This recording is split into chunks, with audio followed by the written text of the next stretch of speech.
This video is made possible by 28 Mobile. Hey guys, Mike here, the Detroit Borg with the Galaxy S5 Prime, or more accurately, the Galaxy S5 LTE-A. This is the long-rumored top-shelf version of the Galaxy S5 with a Snapdragon 805 CPU clocked at 2.5 GHz, an Adreno 440 GPU, 3 gigs of RAM, and a WQHD display, sometimes referred to as Quad HD or 2K.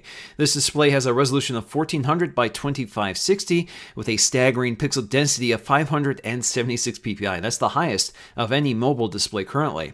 This is a Korean exclusive phone with no plans to expand internationally at this time, so if you want one in your neck of the woods, check out 28 Mobile. A link will be in the description below. Now inside the box we'll find the phone on top wrapped in plastic on the back and front, and as is often forgotten, a piece of plastic around the camera lens, which we also have to peel off. Inside the box we'll find our paperwork in Korean, a micro USB 2.0 charging cable instead of a 3.0 cable, which the GS5 actually supports. We also get our charger, which has a fixed USB cable, once again USB 2.0 instead of 3.0.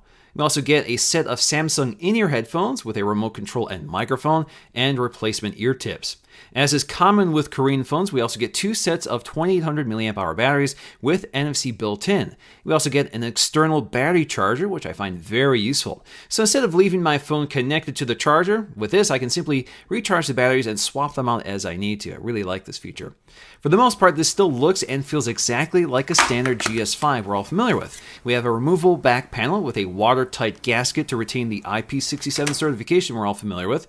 At the bottom we have the micro USB 3.0 port behind a water-sealed flap. You also have to supply your own USB 3.0 cable to take advantage of the transfer speeds of this port, however. On the back we have a waterproof speaker with a little bump out that prevents the speaker from being muffled.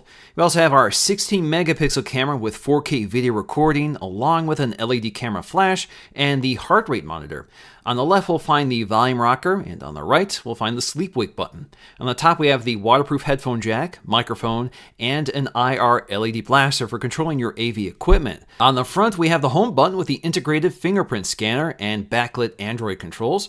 On the top we'll find a waterproof earpiece, sensors, front-facing camera, and the LED notification light. Now the design of the GS5 and GS5 LTE-A differ only slightly. The biggest difference is the color of the chrome trim, which is kind of a coppery gold color on every version of the GS5 Prime. The color is actually very subtle and difficult to notice unless you're comparing them side by side. You can see, however, that the back panel still retains the same modern glam effect of the standard GS5 with that pearlescent color in the case of the white model as I have here. The other difference is a darker dot pattern around the bezel, which is especially notable on the white model. Now in my case, I was able to get the GS5 Prime to work on AT&T's LTE network thanks to a few tips from tech YouTubers OT4Tech and Danny Winget. The first thing you'll need to do is to set up a custom APN for AT&T's LTE network. Now if you want to grab these settings, I'll just scroll through here on the screen and you can pause and pick them up as you want, but I'll also post them in the description below. I also found that you'll need to delete all other APNs in order for this to work. Next, you'll need to activate the network by going to the dialer and punching in *0011#. That'll take you to a network settings configurator. Just hit that button at the bottom and select the automatic mode. Now once you reboot, you should be all set to go. Now in terms of software, the GS5 is running Android 4.4.2 with TouchWiz, which has been modified slightly in a few places on the GS5 Prime. Now the GS5 Prime does include Download Booster, which is a feature I haven't been able to use on other variants of the GS5. Essentially, this feature combines LTE and Wi-Fi to increase download speeds of files over 30 megs. Now when activated, you will see a progress indicator which breaks down the network speeds on both services. This works when downloading movies, apps, and that sort of thing. You also see a progress indicator in the notification shade when you swipe down. The GS5 Prime also adds Festival Effect to the settings panel, which when activated displays holiday-themed animations and wallpaper for your birthday or specific holidays commonly celebrated in Korea. So for example, the 4th of July wasn't observed on the GS5 Prime this past weekend. Now the NFC settings on the Prime has also been enhanced for the Korean market, where NFC is commonly used in lieu of credit cards or transportation cards. Although there are many other small changes, the only one worth noting here is the transition effect when resizing windows in multi-window mode. The GS5 Prime adds a fade-in transition when resizing a window, while the GS5 has no transition at all. Although not tremendously noticeable, performance on the GS5 Prime seems to have improved, particularly with the presence of 3 gigs of RAM. The overall system performance is more stable under load, but otherwise these devices act pretty much the same. Now in terms of synthetic benchmarking, I will compare the Prime to my Exynos octa-core S5 instead of the Snapdragon one that's more popular. With the 3D Mark Ice Storm Unlimited test, the GS5 Prime scores around 19,391 versus 12,687 on the Exynos GS5, which is a significant improvement. With the Antutu benchmarks, both phones performed nearly identically, scoring above 36,000, although the Exynos beat it by a few hundred points.